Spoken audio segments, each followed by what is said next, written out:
So yeah, some of these episodes have just been recap, and then like the last 15 minutes are like, so yeah, that was the thing that happened.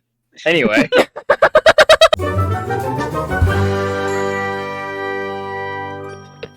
I'm podcast person Peter. Okay, so it's the alliteration day. I don't know. No, oh, I was God. mostly just. No. I was mostly just making people aware that we know we're in a podcast. Oh, okay. I didn't realize we were in a podcast until right now. And now Yeah, my mental state is rapidly deteriorating. I'm Cole. I think it's all gonna be okay, Cole. All I have to do is delete my two friends here, and all of you will only get to focus on just Alina. Just Alina. Just Alina. Welcome to the podcast.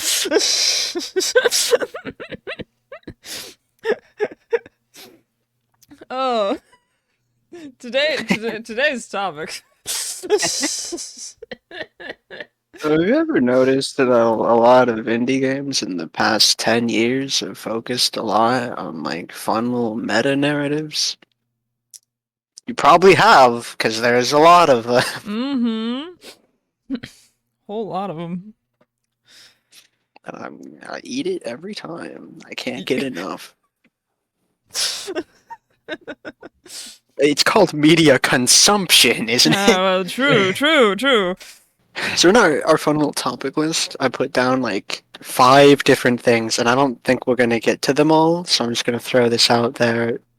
The ones I want to get to, I definitely want to get to OneShot. All of the 5 that are on there are Undertale and Deltarune, Doki Doki Literature Club, Woo. OneShot, Tunic. Oh, it's 4, not 5. Wasn't there 5, or is it just 4? Am I forgetting one? It's Undertale, Deltarune, Doki Doki, Tunic, and etc. Etc. I didn't even put OneShot in there. I'm stupid. It's my favorite of all of them. Hey, these are all some fucking high bar. Maybe that one was just like assumed in your head, so you didn't write it down. So, yeah, I just Probably. It never leaves your head. So no, I can't stop thinking about it. Yeah, at the start of every sentence in your mind, you go OneShot. So I was. Spoilers for all of those things. Oh God, yes. Spoilers for all the things that were just listed. Then again, I feel like at this point it's assumed that there's spoilers for anything we talk about. I mean, yeah, I guess. Just to cover the bases, big spoilers for Undertale, Deltarune, OneShot, Doki Doki Literature Club, and actually not spoilers for Tunic. This is just a conceit of the game. Oh, neat. Cole, I am going to Wait, sorry, no, actually, yes, spoilers for Tunic. I'm gonna remind you of the 5th one that you didn't want to talk about, Yeek. I don't want to talk about Yeek. You're right, so we're not gonna. What is that? Well, okay. Right now, we'll very briefly talk about Yeek. You piqued my interest. What the heck is a yeek? Yeek is actually technically the name of the game is Y2K, and it is a kind of infamous for trying to do the like Earthbound inspired indie RPG thing, and that Undertale got really famous for, and a few others. Mm. And it did not do it well. Is all I will say. Gotcha. It's infamous for a variety of reasons that maybe we'll talk about in a future episode. Okay. Against my You want to dedicate a whole ass episode? We'd have to. There's so many things wrong with it. Oh my gosh. All right. Well, if we're not talking about that one, which topic are we gonna start with? Because we got a couple of them. Couple. I think Undertale Deltarune is the bar. It is the bar. It is one of the ones that like really kick-started it. The thing that kind of separates Undertale and Deltarune from all the rest of these is that its meta elements are not an explicit part of the narrative. The ability to save and load and reset in Undertale, at least, is just a canonical power within the game world. That is, it's serving as an allusion to game elements, but it is not actually like you aren't fucking around with files here. There's no there's several like internal meta references to the fact that you are playing a game, but it isn't like, you know, you don't go around and futz around with any files or as a part of the normal gameplay. You don't. It doesn't do anything to your computer except it crash like once or twice. And I think that's the best kind of lens to approach at least Undertale in. It's hard to approach Deltarune under any kind of concrete lens, given that as of right now, it is still unfinished. Very unfinished. Yeah, only 2/5 of the game exists. Yeah. In our hands, at least. There are currently, as of last Halloween's Undertale newsletter, 3/5 of the game complete, but only 2 of them are out. only 2 of them are playable to us. So I think for at least Undertale's kind of analysis bits, it's really important to remember that like these are game elements, but they are also like internal narrative things that exist. And this is far more obvious in Deltarune than it is in Undertale, but just to get this out of the gate, just get that out of the gate immediately. I am laying on the interpretation that the player is a force that interacts with the world via the medium of the computer, I guess. So, like, technically, you're canon. I'm canon. Well, the ambiguous you player of Undertale. I specifically am canon. That's what I've gotten from this. Could be to your copy of Undertale. To all copies of Undertale. If you look inside every physical copy of Undertale that exists, there is your name somewhere. Yeah. Just somewhere in there. Go look for it. Scratch that CD all up. Eat the Nintendo Switch cartridge. Yeah, be the change you want to see in the world. If you don't like global warming, eat your Switch cartridges. Yeah, talking about these kinds of elements of Undertale is kind of a fucking nightmare. As in, there's a very extremely volatile fan base that I am a part of. So these are some bits that are like really hotly contested, particularly when you start to talk about the No Mercy round. So of course we're going to be talking about that over the course of it. Oh boy. Yeah. That's the one that delves deepest into it. It really does. Well, that's because the entire you can kind of look at Undertale as a big old metaphor / commentary on the nature of RPGs specifically, and in how it meddles with the elements of it instead of saving and loading and resetting, all being things that you do outside of the game that you can just do to try things over and over and over again. They are internal mechanics that certain characters will remember things, and the grand majority of them just have intense deja vu.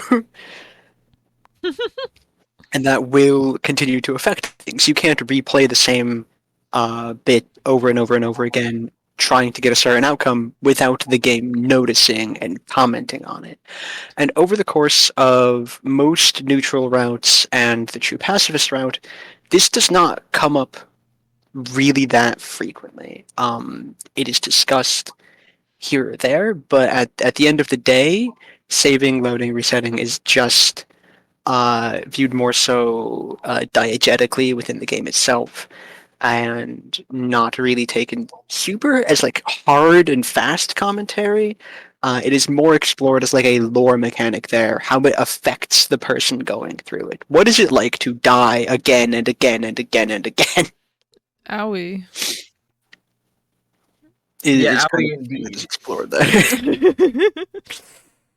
Yeah. The only time that ever really comes up in the way that we're going to be discussing in the neutral and pacifist route is when you're doing those routes after a genocide route. Yes. True. I forgot about that. Yeah.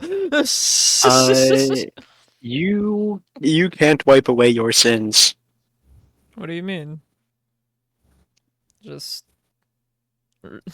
reset the universe. Just install the game on a different device. Yeah, Easy. there we go. Well, then it's a new year with new sins. Nah.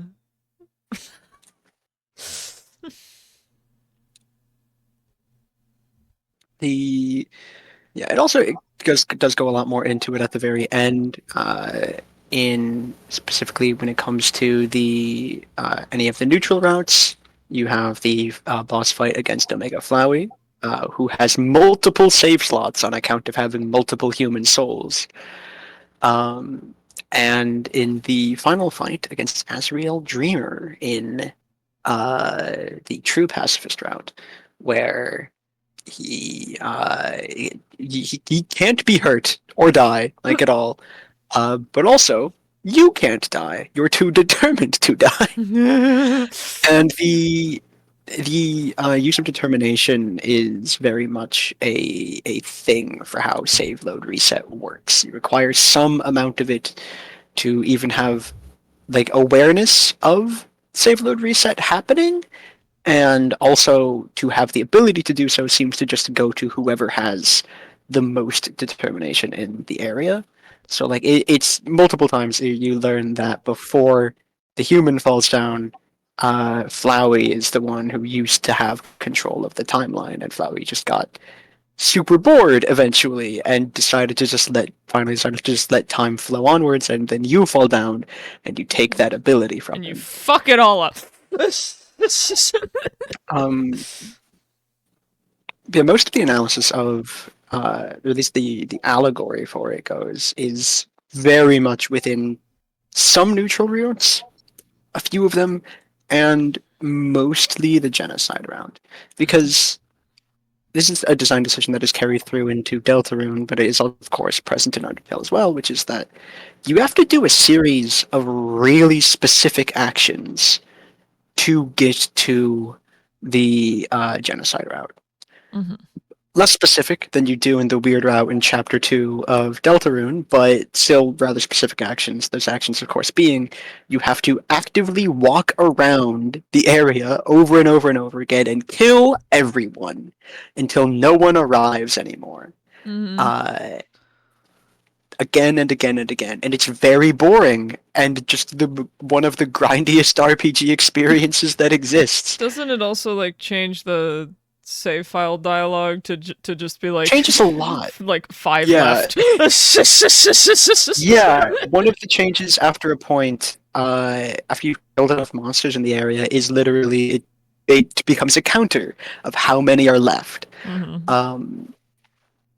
And it also, instead of giving the like nice little quirky dialogues about how like yada yada blank fills you with determination, hoping that one day the mouse gets the cheese fills you with determination. Instead, it's just determination. Which is two of some of the larger differences, at least in that dialogue. And of course, the entire game changes. My favorite like terms of how the game switches is the tone becomes like a monster movie where you are the monster and everyone is running from you. I'm just a silly little guy. It's just a little guy. I'm gonna stab you with my knife. You wouldn't run away from a silly little guy, would you? Stop.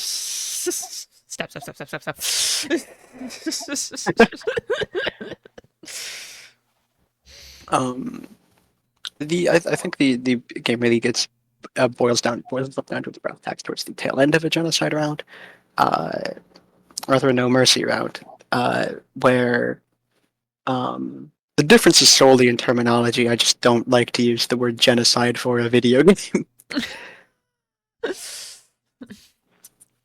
Fair. Mass killing.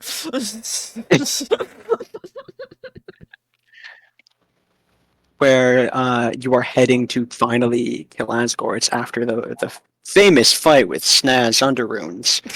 I think you mean Ness. I will kill you dead.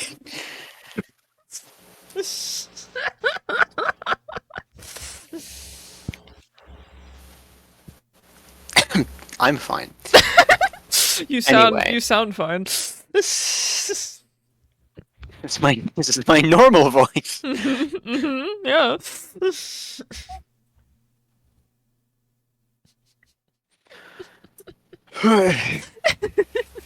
You're walking down to kill Asgore finally, and along the way, Flowey pops up and kind of describes what it was like when he first woke up and was trying to figure out what to do. And he basically describes the way in which a player will probably go through Undertale, like in a complete and utter vacuum, right? If you hadn't heard of Undertale beforehand and you just started playing it, like outside of the ads, where it's very openly marketed as the friendly RPG where nobody has to die, and you get the game and you go through it and you become enthralled with it and you become friends with everybody. But then things become stale and predictable because you've seen it all and they cease to seem like real people and more like the characters that they are. And so you try new things, you do different things, and eventually, maybe even just out of curiosity at first, you kill a few people. Whoopsie-doo. And then things change. Things become different. It's about the insatiable curiosity and trying to wring every last drop of possible new things out of the game. It's ostensibly a commentary on just the RPG experience as a whole of, I wonder what would have happened if I made this decision instead, and taking that to the logical extreme of you can make a lot of decisions, and they change everything, and your curiosity will lead you to your fucking doom. What do you? I'll just reset the game. I'll just reset the game. You get to the end of the game at that point, and you are confronted with ostensibly the player character who kills you and also the world, but tries to kill you, sort of, maybe, depending on if you agree with them to erase the universe or not. They failed. I'm still here. And you reopen the game, and it's just an abyss, and you sit there for 10 minutes, and the vessel pops back up and is like, hey, yo, I'll bring the world back if you give me your soul. You give them your soul. From that point on, it is one of the only two ways to do a true reset in the game. One of them is if you get to the end of Pacifist Route, and you can do a true reset from there, and the entire game resets, no one remembers anything. This is the second way to do that, is by giving your soul to a demon. And they are a demon at that point in time. You have made them a demon. Worth it. Worth it.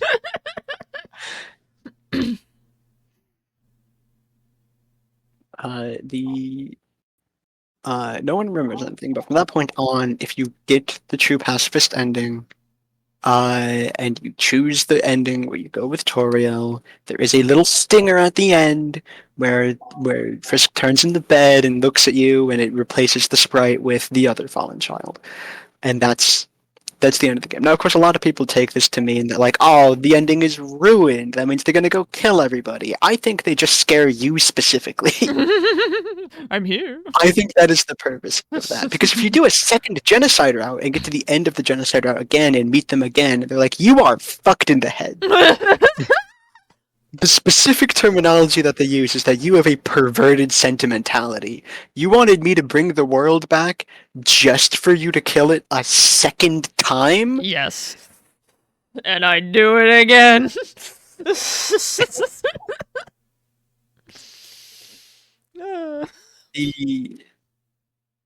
So it is, I am fairly certain that stinger is just there to remind you of your actions. and nothing else. I don't think that like in like the technical lore of the game, if anything does happen afterwards, that the fallen human goes on to murder the entire monster populace on the fucking surface. I don't think that's what would happen afterwards. That seems kind of antithetic to the point of the game, because the point of the game is to get an ending and learn to be comfortable not having all the answers.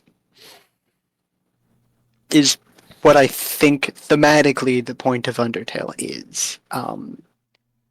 is to there is an extent to which that curiosity is healthy to want to see the other derivation. I hate words sometimes, guys. The other deviations in how things occur. But then there is a point where it is weird and bad and kind of unhealthy for you to do that, and that is the No Mercy route. Because the entire No Mercy route is the game trying to get you to stop playing itself. It is purposely designed to be fucking grindy and annoying and intensely challenging, and the challenge is fun for some people, but in between the like two big challenges that are in the No Mercy route, it's just a lot of grinding where you are sitting there for hours hitting the fight button, and there's no fun character interactions, there's no nothing happening, the music is barely there anymore. It sucks, and it's meant to be fucking crushing. It is meant to be soul draining. It is like working a job as a video game. A shitty job. As a Warframe player, I empathize with this. Also, as a Warframe player, I empathize with this. I played it a little bit and then stopped. I wonder why.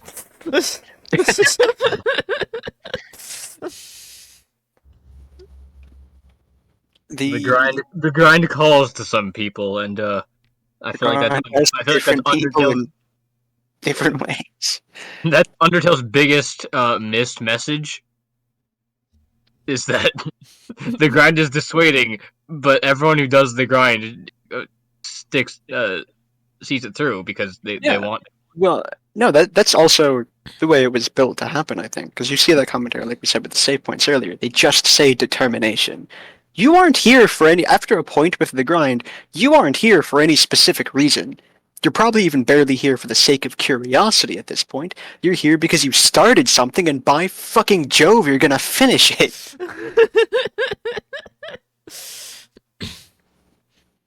It doesn't matter what the effects are. It doesn't really even matter what happens. It doesn't even matter if your original curiosity gets sated. You're gonna finish what you started. Which is kind of not the point of a game, the game, like the version of the pacifist route of Undertale, which is like 7 hours long. It's a short game by most metrics. It's supposed to be in its like purest form, I suppose, narratively, within its own internal narrative, a brief experience that you move on from. But it is packed with all of this other stuff to encourage and engage your curiosity, and then get you to do things that, within the lens of the universe itself, are at least morally dubious, and then get pretty fucked up. I think it's very well done, and I think unfortunately the sheer amount of saturation that it received did lead to not the I was gonna say like not the right kind of analysis going into it, but that's not correct. There's very few wrong ways to do an analysis. Yeah. There are some. God, are there some?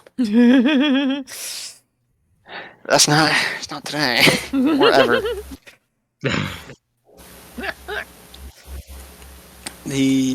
I do think that the like sheer popularity of Undertale did kind of lead to a lot of people at the time not engaging with it in that manner. Which I think is something of a shame because it has some, I think, really interesting commentaries on like the RPG formula as it is. And that's not the thing that people took away from it. People took away from like the lore of it all, and I Lore. love the lore of it all. What is the But some, WD-gaster? but like there are times where you have to take a step away from the lore of it all and do a little thematic analysis No, instead. only lore analysis. No other analysis is allowed. Gotta know the lore, Cole. The lore. I do really Speaking think. of the lore, as Mhm. much as I think we would all love to just talk about Undertale for the entire episode, this is It's long. It's been this is long. a list True. of games. So I feel like we Okay. should switch over to Deltarune. I was about to do that. You read my mind. This would be far more brief because Deltarune, we only have 2 chapters right now. Time to do Yeah. Undertale Part 2. Because I think that Toby Fox and the rest of his team that is working with him on Deltarune right now, Toby Fox and Timmy Chang and several other people, have all learned that from Undertale. That like some people were not willing to kind of look at things from certain angles, right? Like I said before, that like within the skein of Undertale, within the kind of scope of things there, the player is to an extent canon within the world because it is acknowledged a few times that you exist there technically. You at least exist as a force that is capable of changing and manipulating things, Yeah. if nothing else. And that is not something that people initially really seemed to want to acknowledge about Undertale, because when the game at the end of the No Mercy route confronts you about your actions, you don't want to admit that it was you who did all that shit. Yeah, it was Usually. clearly the ghost I of mean, this other kid possessing me. The lore, guys. It was the lore. it was the lore that did it. Yeah. Ignore the fact that when you're confronted with the specter of all the people that you've killed condensed into a single being at the end of the game, that it straight up tells you that when I woke up I was confused, I thought that our plan had failed, and then you showed me my purpose. My purpose is to kill everything, and you showed me that. Yeah, the Ignore that. Ignore the fact that you had like an actual influence over the events of the game whatsoever. Yeah, they're talking to the kid They're that's talking to possessed. themselves. Yeah, they're talking to themselves. Yeah. Definitely.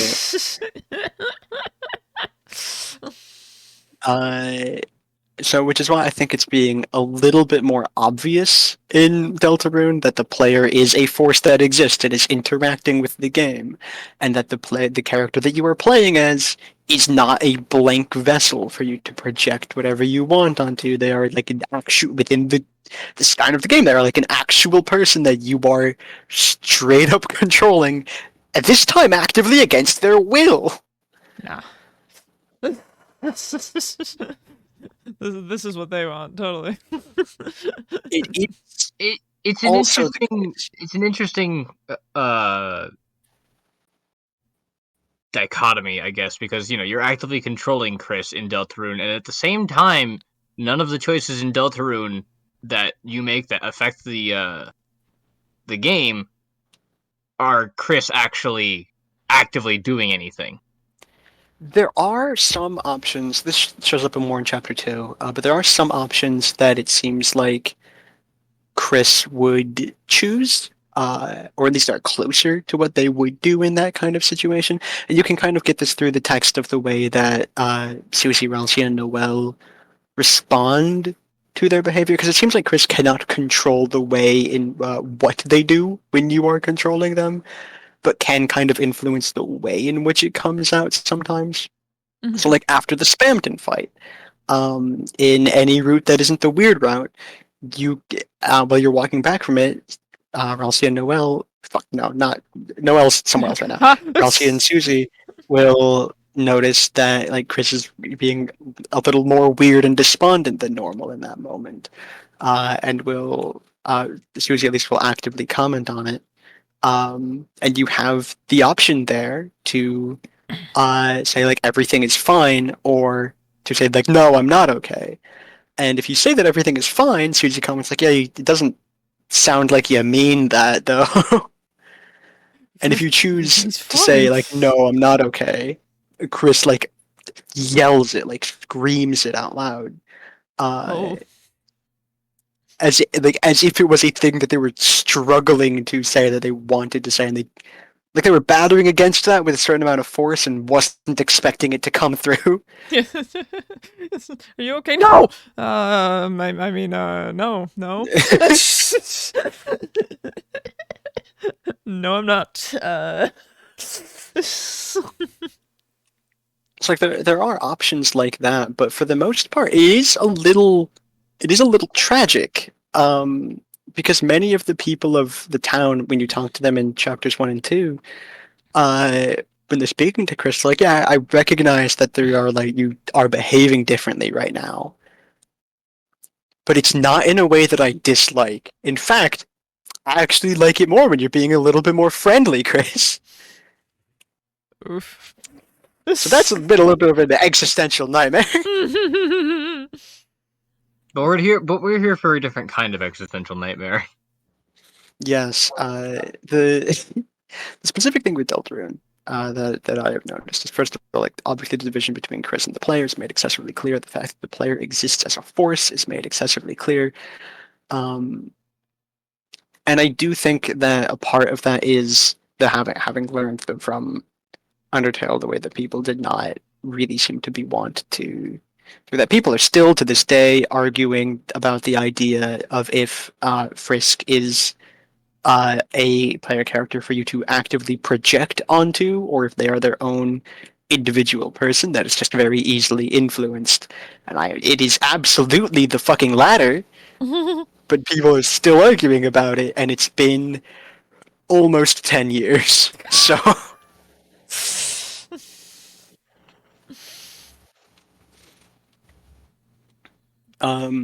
So I think that's definitely a part of it, but I think the bigger part of it is that Deltarune is tackling the concept of choice in games, and is the idea of, like, you can't fight fate that is so present in RPGs, where it's like you're given a choice and it doesn't matter because the game has to happen anyway. Yeah. I think most games when that happens will do like a gag game overs, and Deltarune technically includes one of those anyway. In Chapter 1, when you die in Chapter 1, you're asked, do you want to continue? And you can say no. And if you say no, and the voice from the start of the game will be like, are you sure? And you can say, yeah, I'm sure. And then it's like, oh, well, then this world will be covered in darkness, and the game ends, and your save file is deleted. No.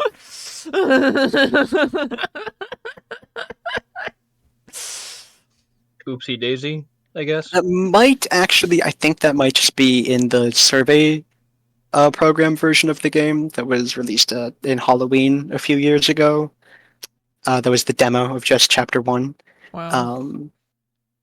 But still, like, that is there. So it is exploring different RPG tropes than Undertale does, and I think that's ultimately the reason for those differences. But I also still think that they're there, at least in part, because of the way that the fandom has continued to debate for years about the idea of if Frisk is a actual person or not within the context of the game. I mean, I always That's thought they honestly were. all. Because they are. Yeah.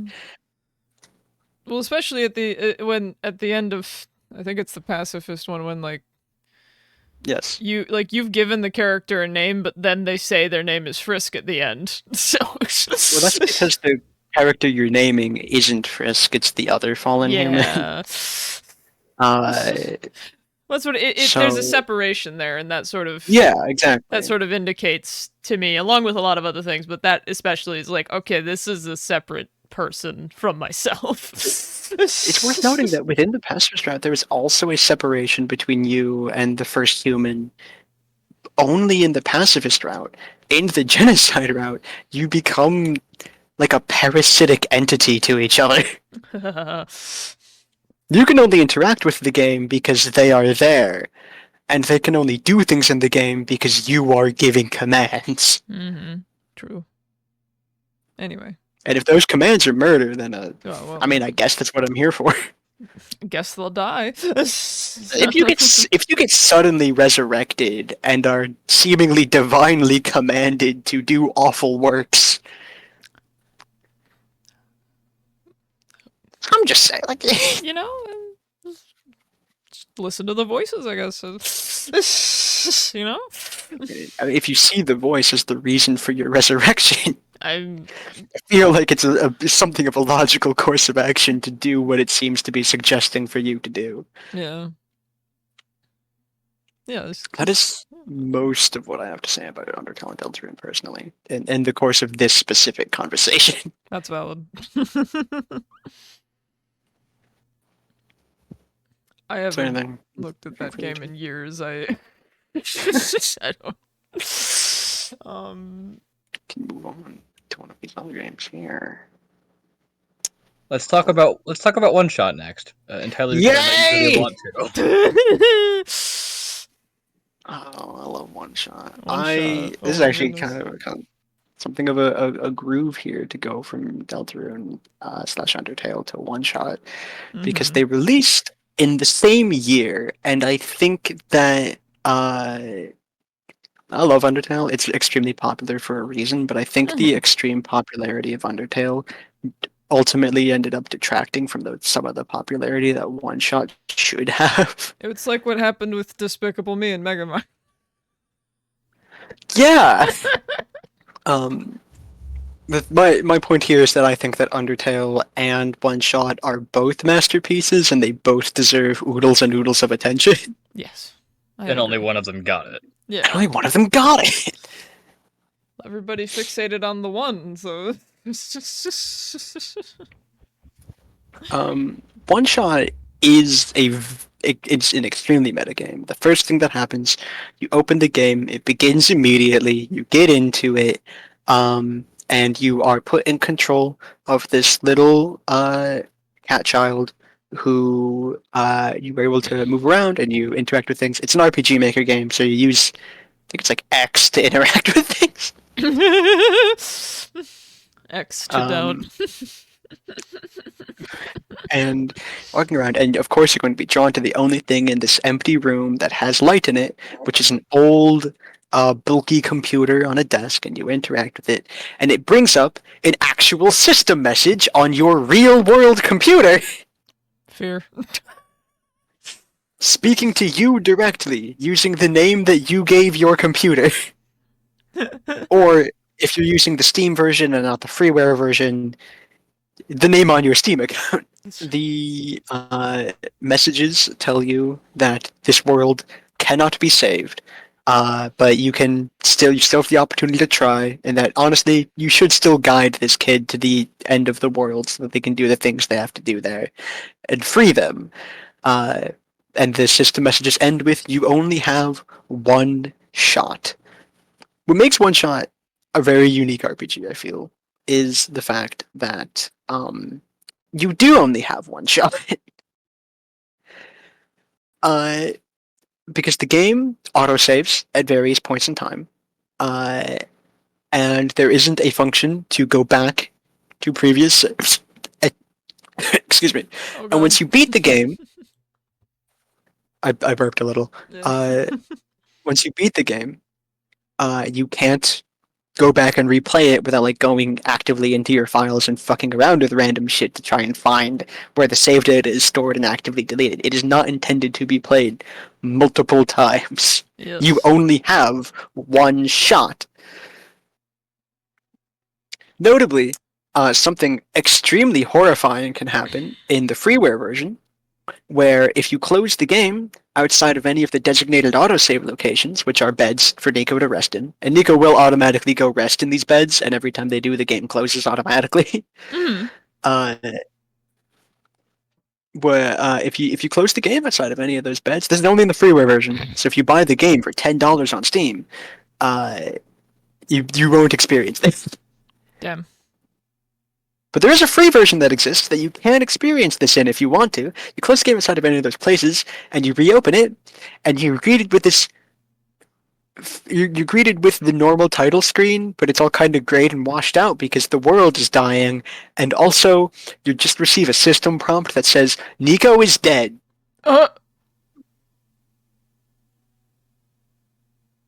What? Well then. Why? Because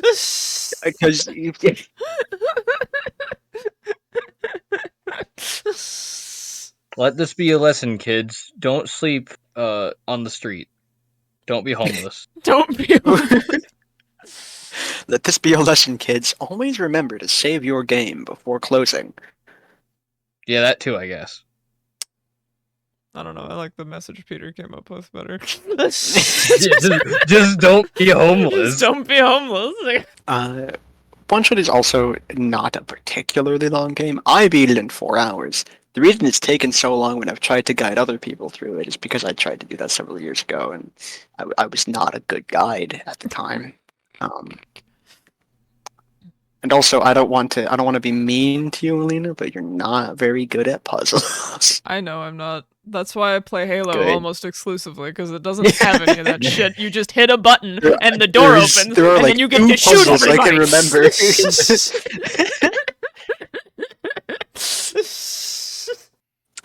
There are a variety of puzzles in RPG's world.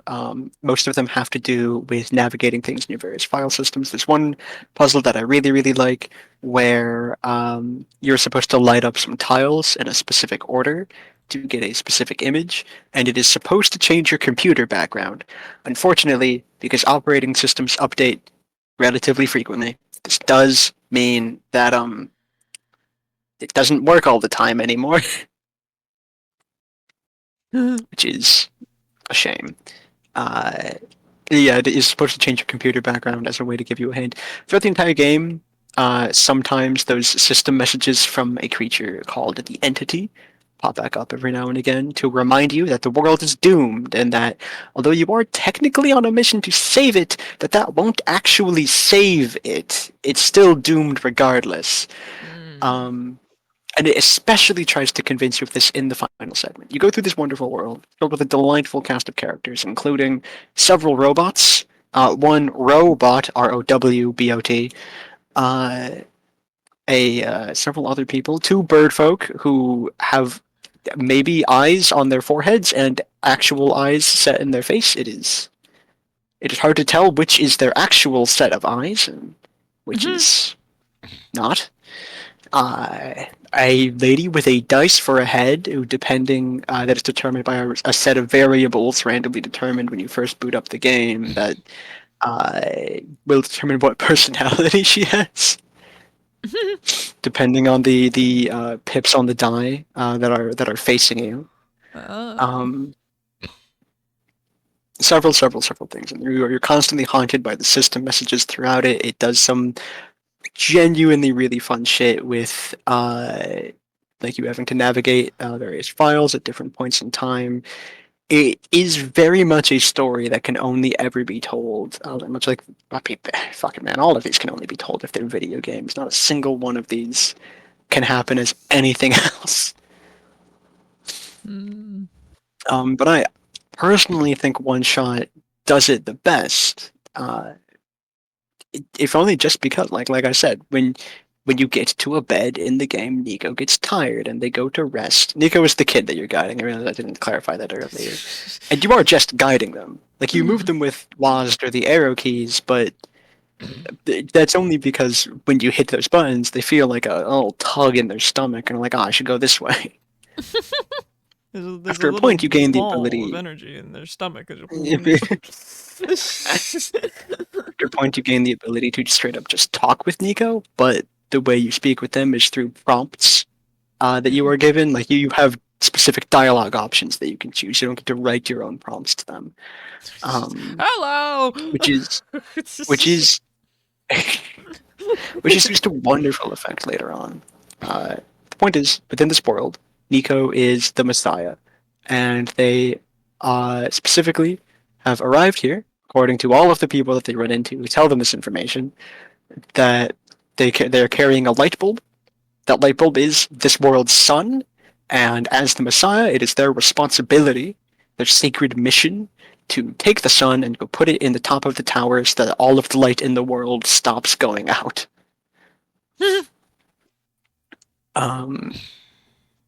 You get to the tower at the end of the game, and the navigation of the tower is extremely interesting.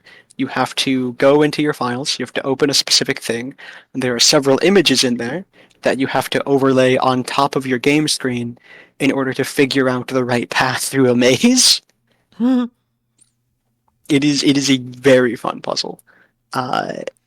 And you get through there. The entire time you are still continuously taunted by the system messages that as you go through the tower become more and more frequent, trying to convince you that the world cannot be saved, that Nico restoring the sun will just kill them. And like it might restore the sun, but the sun will just go out again, man. Come on. No, it'll stay on forever. What do you mean? I replaced the light bulb once, therefore it will never go out again. People need to. And in the final elevator, Nico is speaking with you, and they are like, first of all, nervous. They are like 8. Second of all, a little worried because they're unsure if replacing the sun will actually do anything to get them home, because they're not from here. Yeah. They're from a completely separate world, and they've ended up here somehow. And Magic. it is they're like genuinely worried. They don't know for sure if it will get them home. And you have, at this point in time, I believe it is 3 text box options.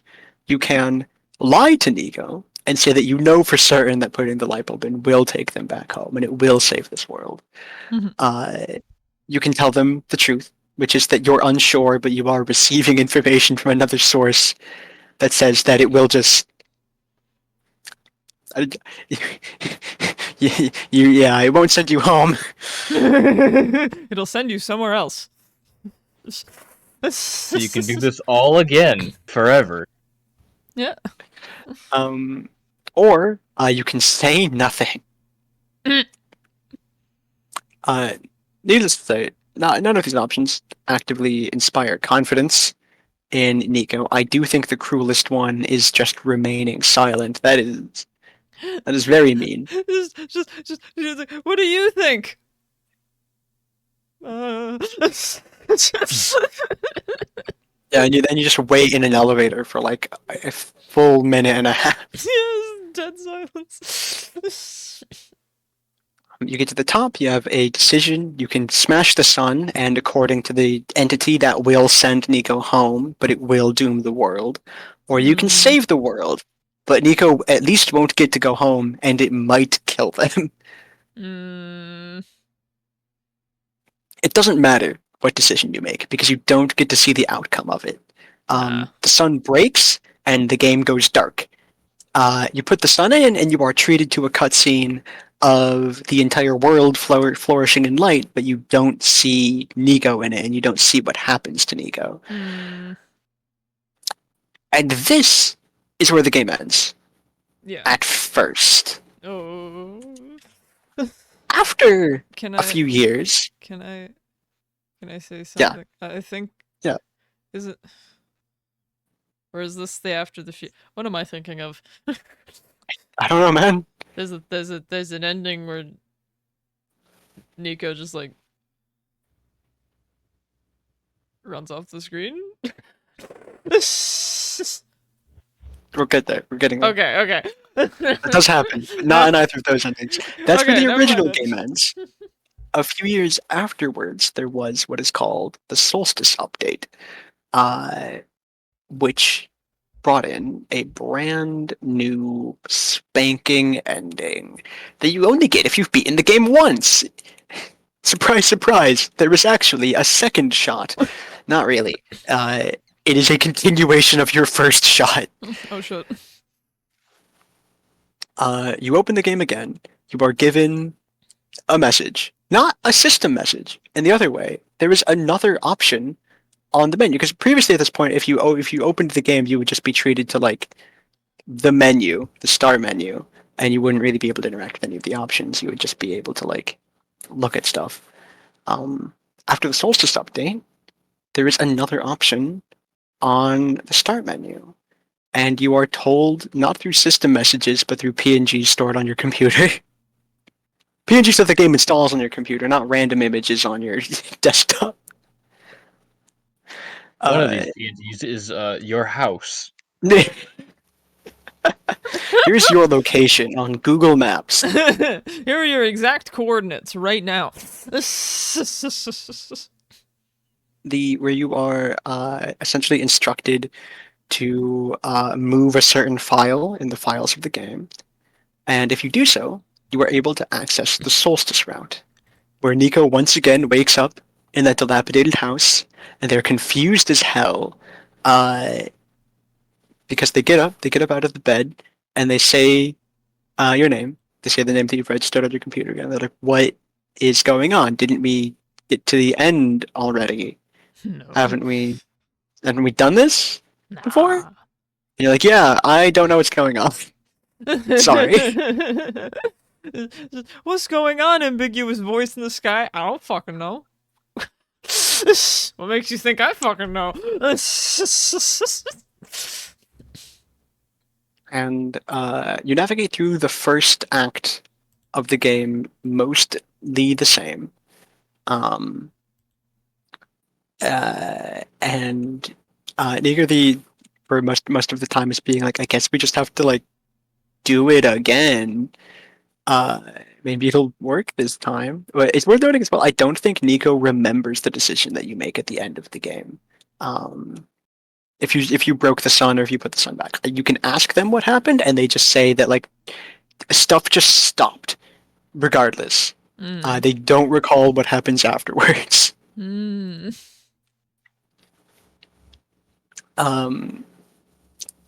go through essentially the first bit of the game again, and some new options have opened up to you. And if you follow them, you're able to access the mines, which were an area that you could see in the original run of the game, but we were not accessible. And you can go in there and you can find some files, some people who were blocked off previously, who you could not get to. And they inform you of several fucking mind-shattering things in quick succession. That being that, like, yes, the world is a game. They know that it's a game. It's supposed to be a game. It is not supposed to be a game forever like it has been. And they're very upset about that. Essentially, what you end up learning is that the world exists as a game because this guy, called the author, who is one of these characters' father, made it like his original world was dying, and so in order for the world to continue to exist in some form, he consolidated it into data and sent it out using some kind of technology across various many worlds. And these were two concepts that I neglected to mention until now come up. One is the squares. The squares are visual glitches and bugs that are occurring throughout the game that are corrupting areas, making them completely inaccessible. And also, if they spawn on top of a person, they die a horrific death. Woo! Sounds fun. Yeah, I love having my body get distorted. Wee! Second is the idea of taming. The robots that you meet mostly in the first bit of the game have only a few of them have been what is referred to as tamed, which is when they've had sufficient interaction with a person in order to develop their own actual consciousness. The first robot that you meet that is actually tamed, her name is, I think, Silver, and she is made to look like exactly like the inventor that built her, and she was also tamed by that same inventor, and then she left, and as an amount of resentment for Oh. that's your introduction to the concept of taming, which is like mostly seen as simultaneously a good and a bad thing. Or at least that's how the robots in the game view it. Of like, it's great that I have like my own conscience and like independence now. I do kind of miss being able to just like hit a button all day long and not feel a particular way about it. Uh,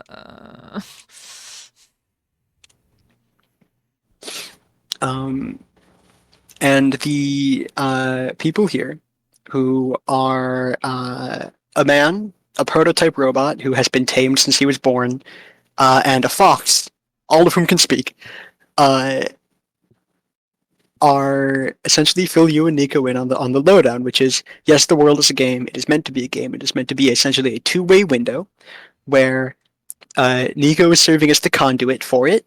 They talk about at this point having been like encouraged to try and remember how they got here. They do now recall finding a game on like the library computer or something. oh no. They have not necessarily so much been pulled into the game so much as their consciousness is hosting it. Huh. So it's likely in their original world they are just asleep, but they're not going to wake up if the game never fully finishes. Full comatose in the library, just like, how long have they been here? It's actually comatose in a field somewhere, but that's Oh. neither here nor there. It was like a delayed consciousness The- connection. Like they opened the game up in the library and then I may be wrong about the library thing. That might just be my brain filling stuff in. I just think it'd be that I really don't funny like. if they played the game for a little bit, got out of the library, went home, ran around in a field for a bit, and then just fell over. It just collapsed. Yeah, it's just boom. Diego talks about their mom a lot because they're 8, and often when they wake up from dreams that they have when they sleep, and they're always like, "I miss my mom," like a lot. But like the dreams do consistently show Nico in like a wheat field running around, so it's just like, "Mom, I'm gonna go play in the wheat. I'll be back in a few hours." It's like 3 days past. It's been 3 days since Nico was lost to the wheat. Children of the wheat. And the second half of that program is what you are running on your computer. It requires a mind for it to be hosted in, to interact within the world itself, and someone else to essentially serve as a guide for whoever that person is, to interact with the elements that the host would not be able to. Mm. And they tell you that because the world is a machine and is technically an AI of some kind, that in order for it to fully exist independently and not be hosted within Nico's mind until they die, they have to go tame the world machine. Oh. Who lives in the tower. And also, you can kind of put together at this point in time that the world machine was the entity that was talking to you through command prompts Oh. the entirety of the first run. And you run into the world machine. After the end, a whole bunch of things happen. The host realizing that the world is something of a game, that it is not like fully real, has caused the world to break down even more. More and more of the squares are showing more and more frequently now. Entire areas are being consumed. You are essentially dashing through all of the areas, and you are losing members of this little entourage left and right as you were trying to navigate through the entire game, through areas that were inaccessible previously, to try and get to the tower a second time and access a hidden room there.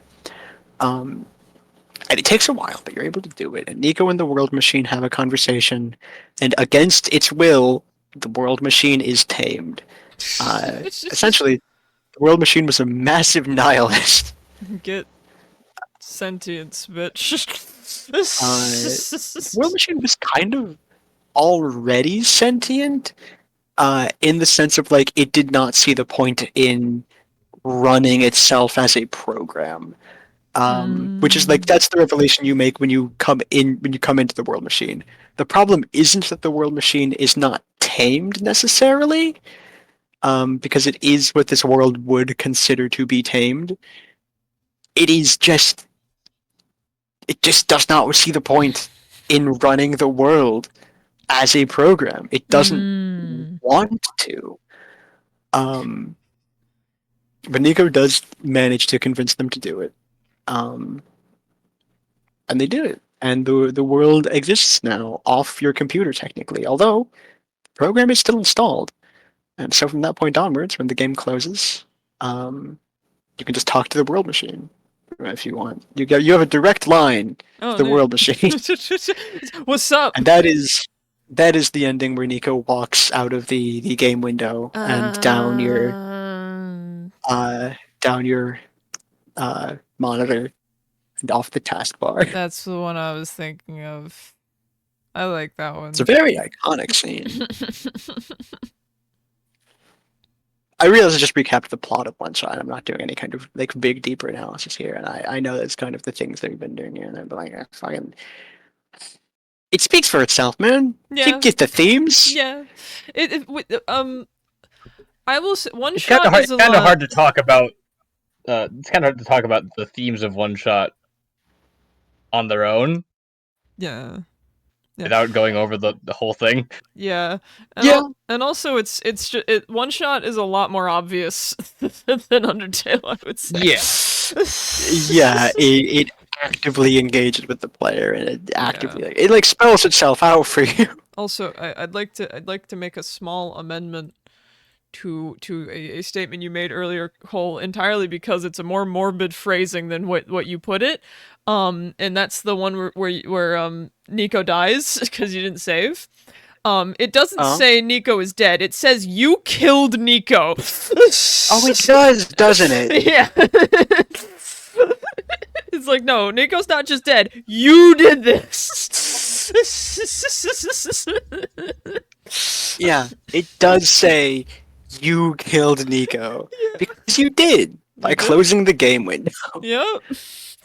Nico doesn't just go to sleep when you close the game. They have to be sleeping for them to be safe when the game closes. Otherwise, you are basically just terminating their brain. Yeah. I feel bad for anybody whose computer forced a restart. Crashed. or forced an update right when they were playing and then just. Yeah, there are stories of people happening, which is why, if you're going to play OneShot, I recommend that you play the Steam version for $10 or OneShot World Machine Edition for I don't know how much money, but unfortunately it's not on Steam. It is on console. Gotcha. It's on every console though. Yeah. Just, if you have the free version, be ready to panic and the slightest bit of any. You can get the freeware version if you want. Know the risks. That is one of the different. That is the. I actually don't know if that's still in the free version or if that's just. I believe actually thinking more. I am wrong. That is not the freeware version. Oh. That is the Game Jam version of it. Oh, okay. That existed originally. The freeware version after the Steam release got updated with all the difference in mechanic stuff. Yeah. It does have slightly worse art assets. The pixel art is not as good in the freeware version as it is in the Steam version or the World Machine Edition. Well, okay. Yeah. I can kill him then.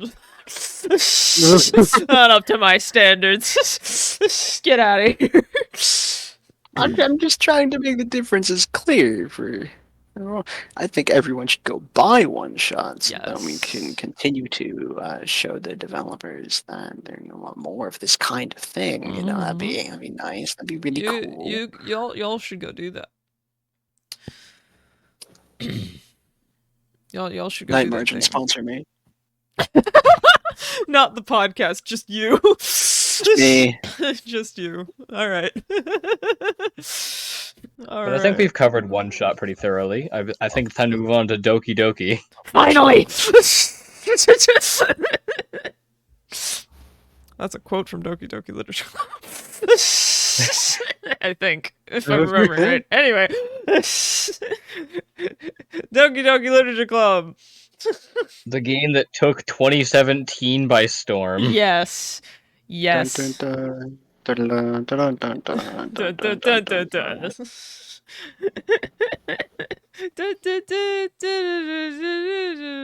Anyway,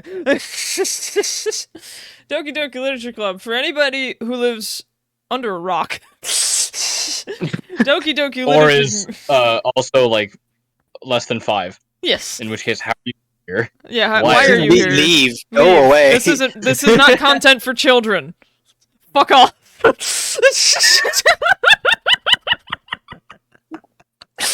That should be your indicator. This isn't for children. Anyway, so Doki Doki Literature Club is a seemingly innocent, cutesy,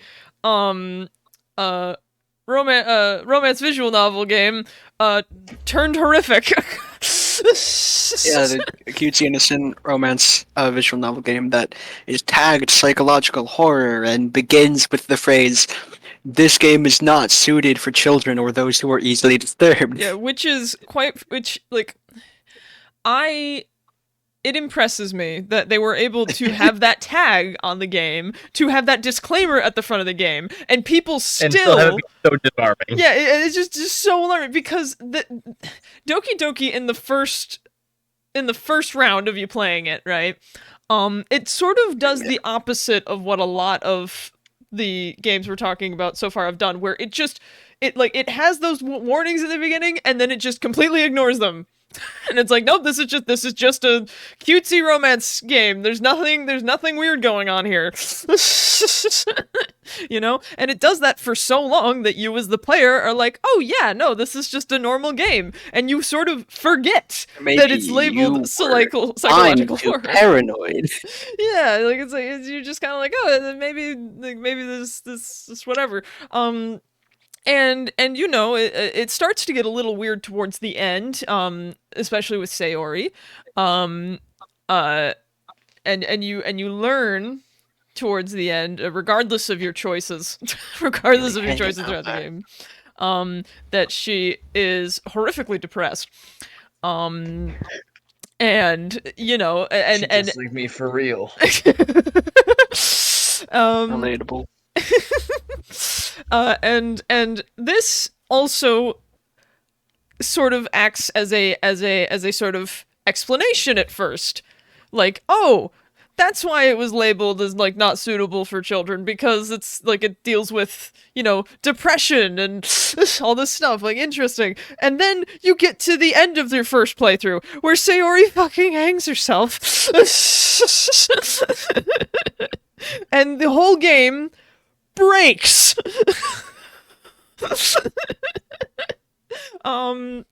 In the game, there's this mechanic that's loosely referenced at the end of this first playthrough, where all of the characters are their own little files.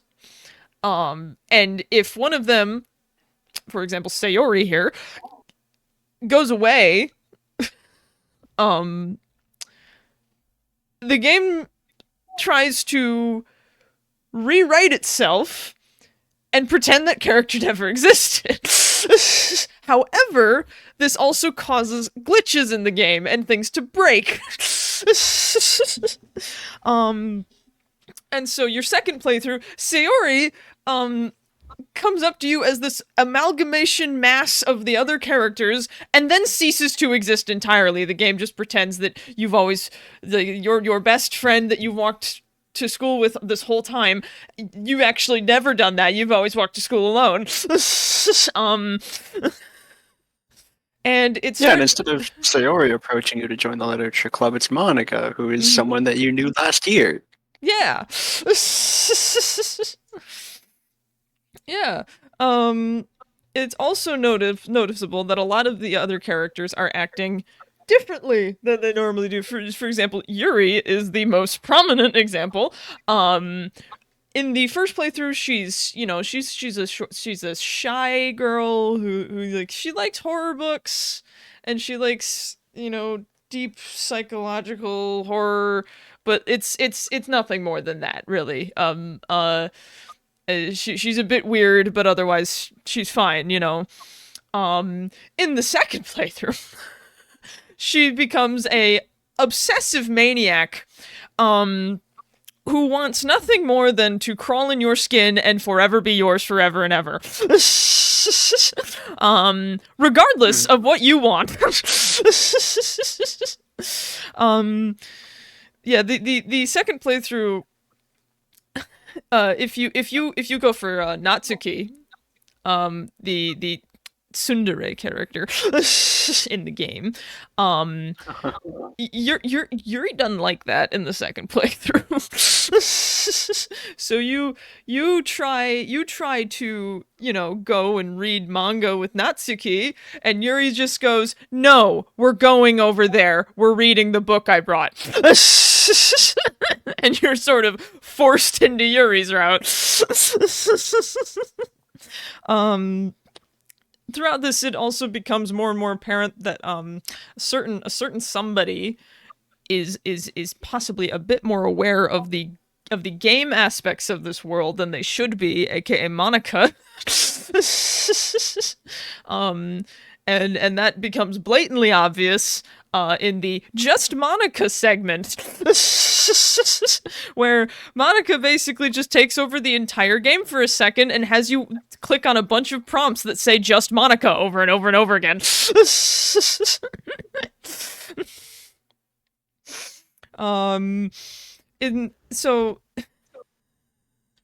it's interesting.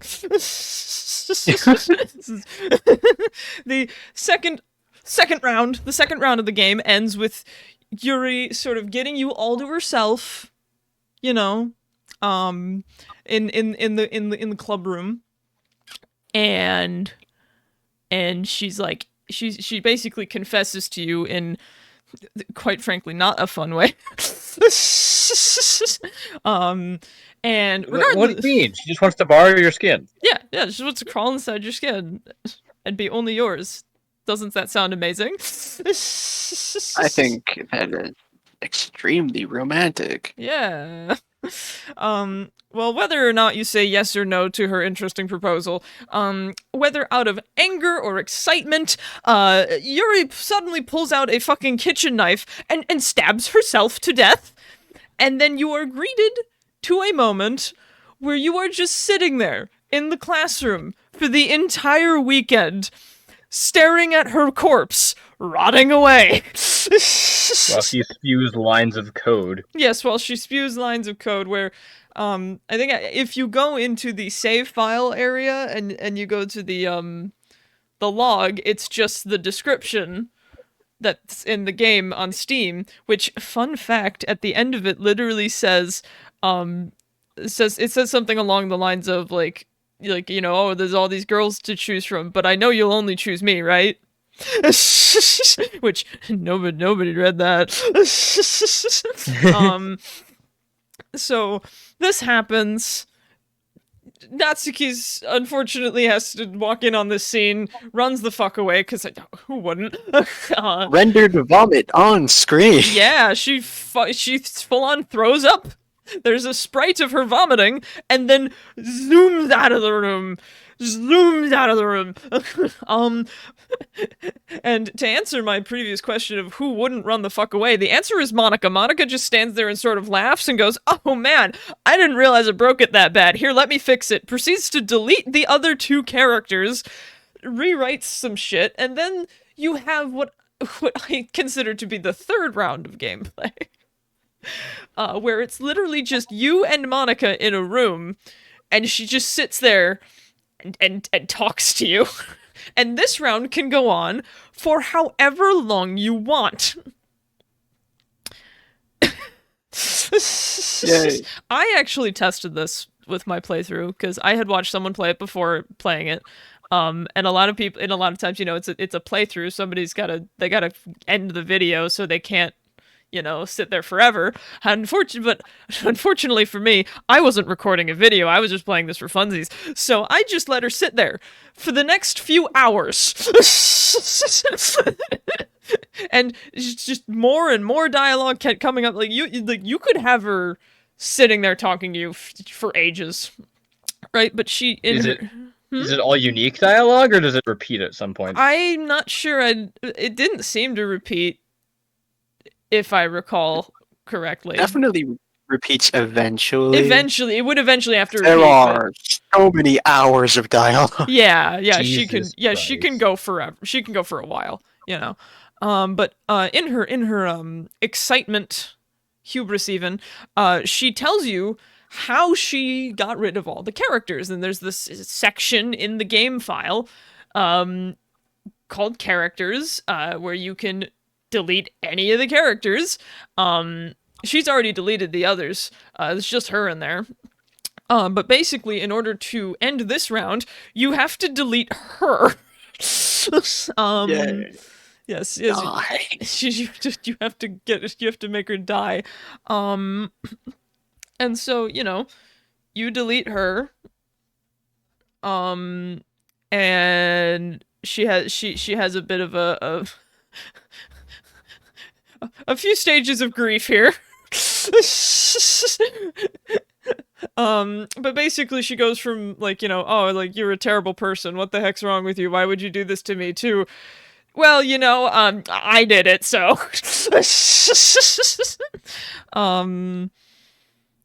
And she comes to the realization that she sort of ruined the game for you by letting this obsession get to her. And so her solution is to have the game exist without her. And we get into round 4 of the game, where she just doesn't exist. I don't think it's technically a fourth round. I think it's extremely short. It's short, but it's a 4th round in my opinion, because you go to the home screen. That's true. Yeah, but anyway, basically it is revealed to the player through this that Sayori is now the club president, and apparently whoever holds the power of club president also holds the power to see into the great beyond. So now Sayori Just like every other school anime. Yeah.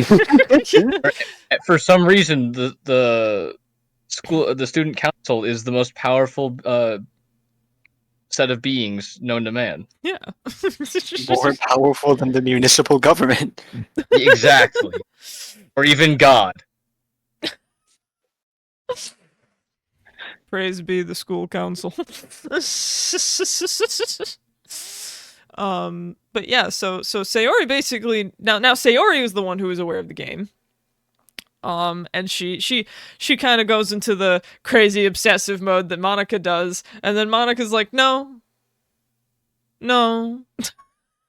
Sort of realizes that this world is just fucked up regardless of what she does. And then the game ends with her leaving a note to you that basically says, I don't remember what it says, but something along the lines of, this world's closing fucked the up. club down. Yeah. No one here can ever be happy. Yeah, like there is no happiness in this world. This world's fucked.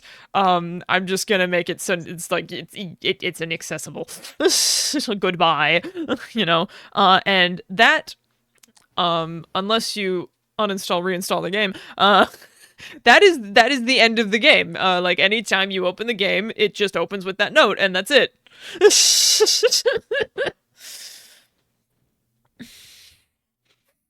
Damn it! I don't feel like there's a whole lot to discuss here. Honestly, like, yeah, just like OneShot. It's pretty apparent. Yeah. What exactly it's exploring. There are a few things that I would like to know, which are Sayori's death scene. In the second phase of gameplay, is what Sayori's death scene that happens in phase 1 can be seen as a part of the background in certain segments of phase 2. Yeah. And there are a few like funny little tidbits about Monica that kind of gesture to her at least being extremely different from the other 3. One of them being like her name is extremely different than the other girls. You might note that. Yeah. Then I don't think this one like really applies in any way, shape, or form, but I did see somebody once mention the color of her socks. Uh, Monica's black socks, and the other three have white socks. Yeah. I did notice Uh, that. the most criminal detail, though, is the fact that Monica's dialogue portrait is facing straight at you, whereas all the other three are shown at like a 3/4 angle. She's staring directly out of the screen. Yeah, she's looking at you. Not the guy in the game. You. There is a second thing that I think is worth at least mentioning, which is that you can technically get a different ending if you go through the game and before it ends with Sayori's death, before phase 1 ends, if you reset it again and you go through, if you like reload an early save and you go through it and you choose different routes and you get the like big like CG like art bits with all three options, then when you get to the end, it's a slightly different ending. I don't think anyone is quite driven insane. No, I don't recall no, precisely how it's different. I think it's different because Sayori knows that you went through the effort to make everyone as happy as they could be. And instead of her like going through this obsessive crazy moment, she just says thank you. Like, thank you for doing that. That was very thoughtful and very nice. The game still closes. Yeah, the game still closes. You still can't do anything, but it's less of a oh no, the cycles are repeating, and more of a aw. Aw. Anyway, back to mind fucking. Yeah.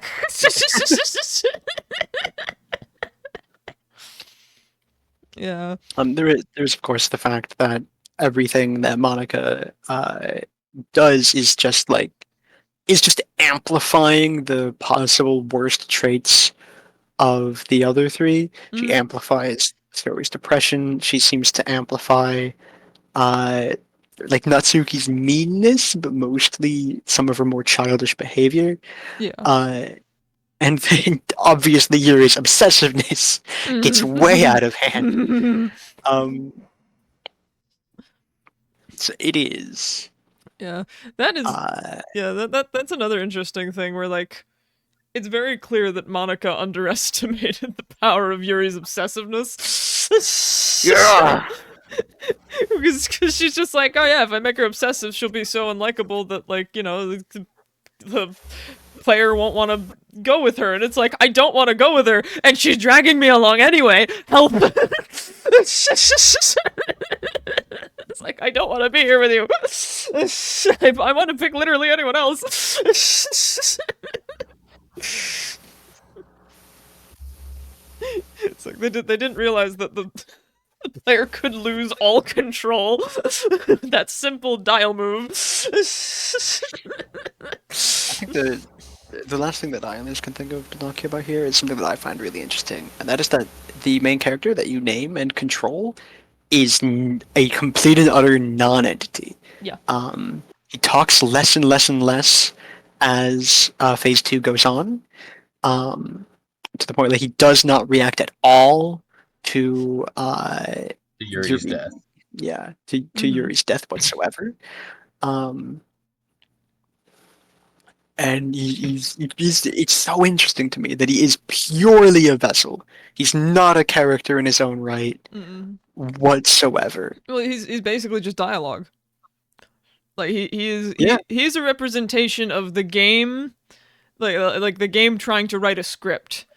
And the more broken that the environment gets, the less it can compensate until it gets to a breaking point of a character, stabbing themselves to death in front of you and then sitting there for a whole weekend, where the game just can't fucking deal.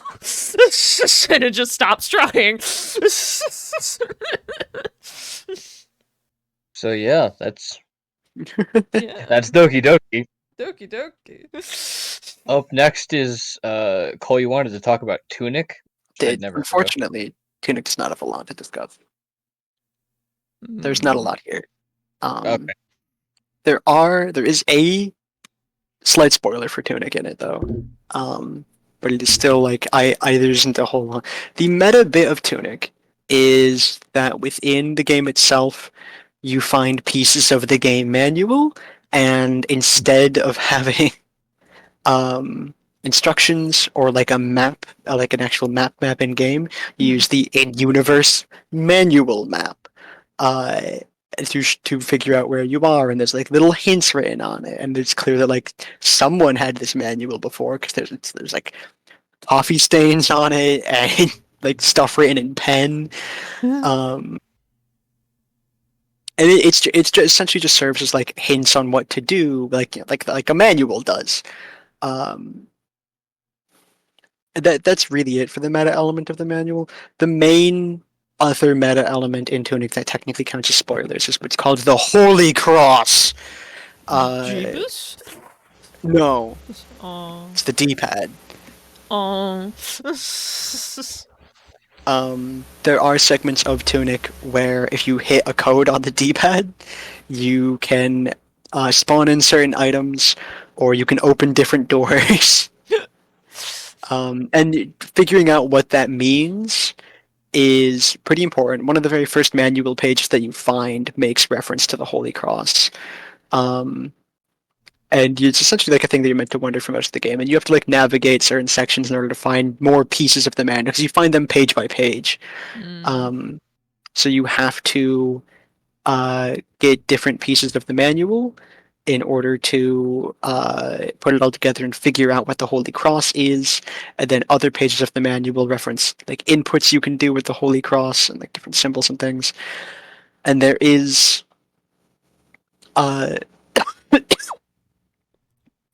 There's death. there is death. You die Oh boy.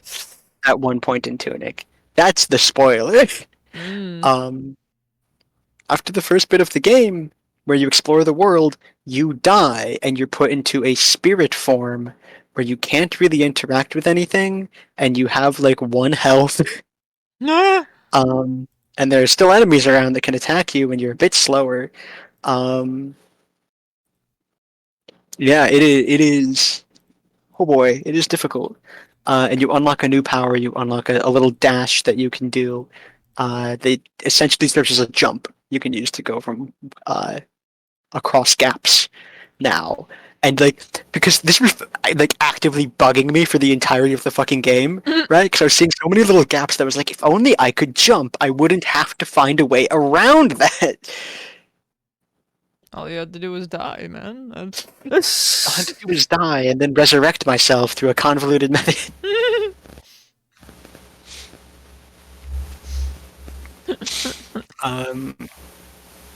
And that the thing with turning is like what the story of the game essentially is alluding to is the fact that you go through it, and it's a cyclical sort of dealy where you play as a little fox friend that is called by the title of the Ruin Seeker, which is a bit of an ambiguous title because the question is, are you seeking ruins as in old shit, or are you seeking ruin?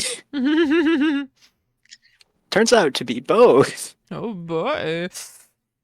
Because over the course of your adventure, you are actively following the manual in this adventure as well. So like you automatically, as it's your only guide, of course, assume that it's telling you to do what is a good thing. You go through various points in the game, and you're essentially like unlocking 3 seals on a temple where a much larger fox friend is sealed away, and they seem very sympathetic.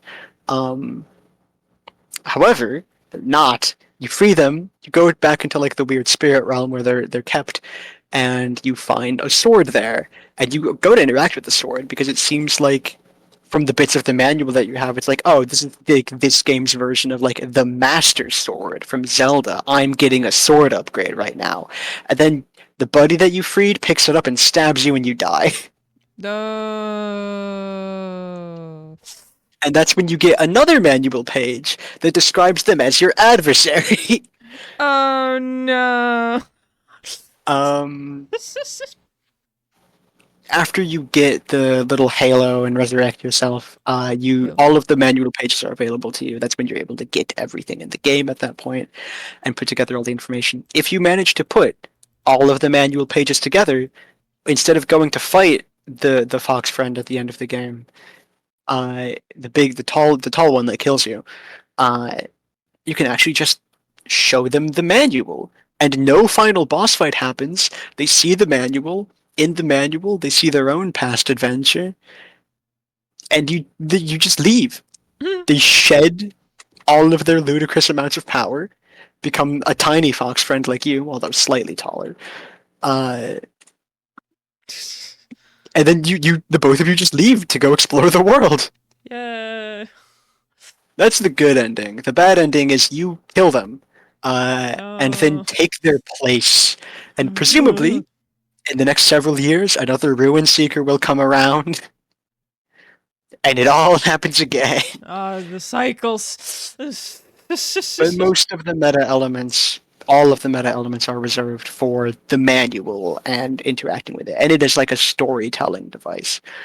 And of course, the Holy Cross, the D-pad itself, or if you're playing on computer, the arrow keys.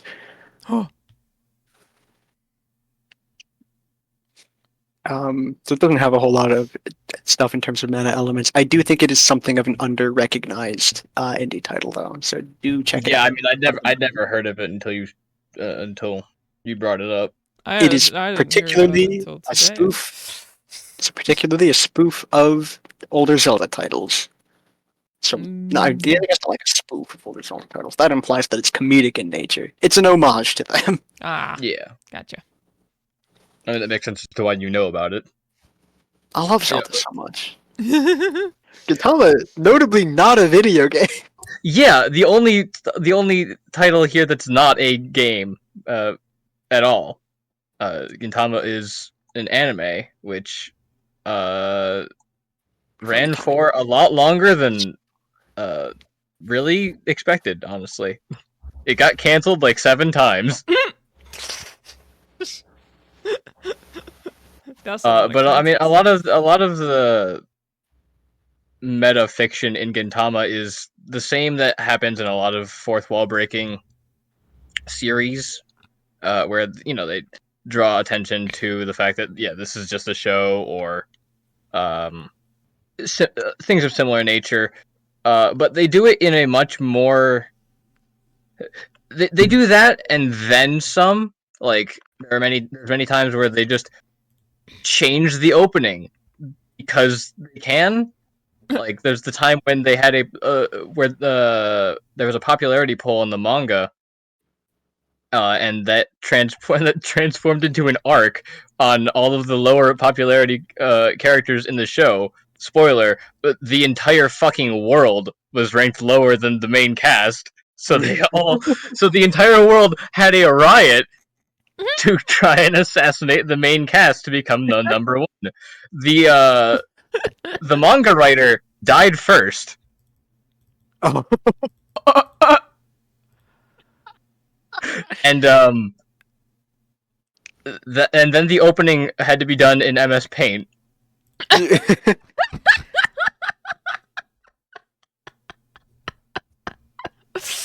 That reminds me of the meme I've seen where it's one of those big digital billboards, and it's just a open MS Paint window that has graphic designer needed poorly written.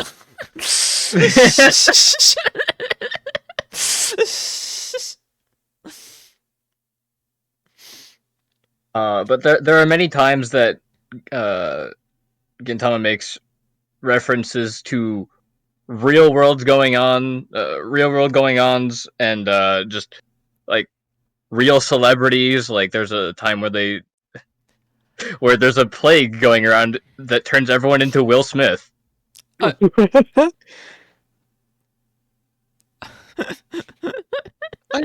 welcome that. And there was another time when they had an apology episode, like a fucking YouTube apology video, for getting canceled in the same style as there was a particularly famous politician making an apology speech at the time that they spoofed. Oh yeah, that gets spoofed a lot in Japanese media, doesn't it? Yeah, but that episode specifically does not air in Japan anymore. Oh. Oh, I wonder why. Oh A no. severe and continuous lapse in my judgment. Yeah, pretty much. Pull out the ukulele. There's another time when one of the main characters turns into Donald Trump Wait. and becomes the president of Japan.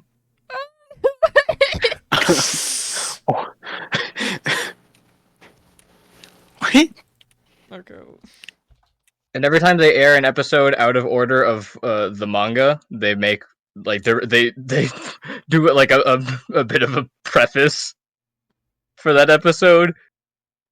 Especially like there was right before the final arc, they had a bunch of the mini arcs that didn't make it into the anime before, just all go rapid fire.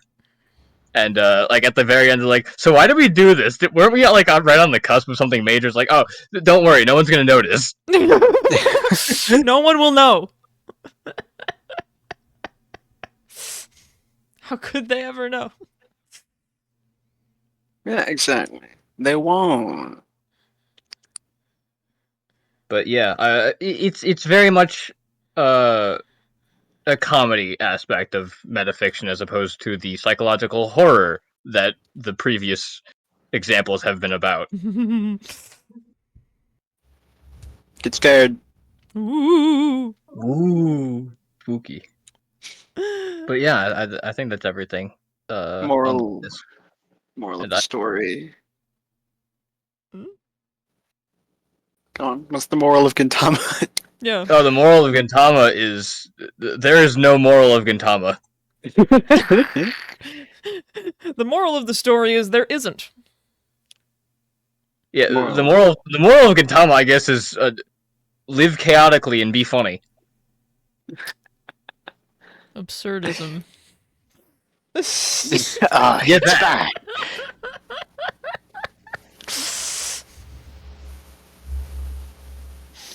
Oh. Yeah, the moral of my story here is that you should buy OneShot and Tunic for a grand total of probably like $25. And also Undertale, assuming it didn't come pre-installed like malware. Alright, well, since this is the end of the episode, Peter, I think you know what to do. Yep.